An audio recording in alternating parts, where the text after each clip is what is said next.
My senses were assaulted by the most amazing scenes in Afghanistan this week when I had the opportunity to visit a forward operating base in the northern part of the country. The purpose was a visit from a number of National Guard generals from different states, including Oregon's General Raymond Rees.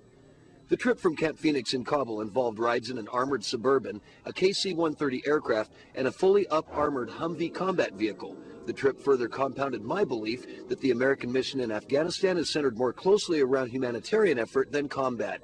General Rees says the U.S. mission is gaining ground. Soldiers are doing a fantastic job. I've seen a big improvement in everything that's going on. I was here 10 months ago in the January time frame, and it's clearly things are much improved over what I saw then. The longest part of the trip was made in a KC-130 transport plane from the Michigan National Guard. Flying high over the northern regions of Afghanistan, the plane delivered us to the air facility at Mazar-e-Sharif, a base occupied and protected by a number of coalition groups, including the United States and French Special Forces. This is a place where the first American was killed after U.S. forces landed in Afghanistan. Good.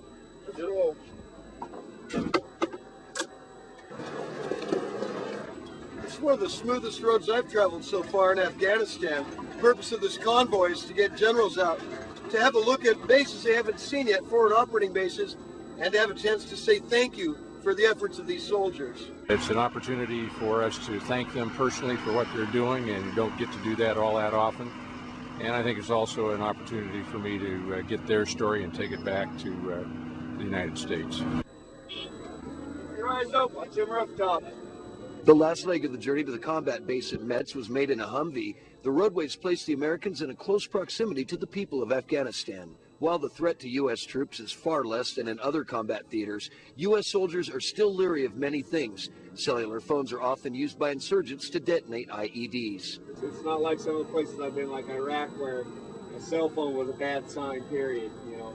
While visiting the base near Metz at the northern border near Uzbekistan, the generals congratulated the troops, then began the long ride back to Kabul. In Afghanistan, I'm Tim King reporting for SalemNews.com.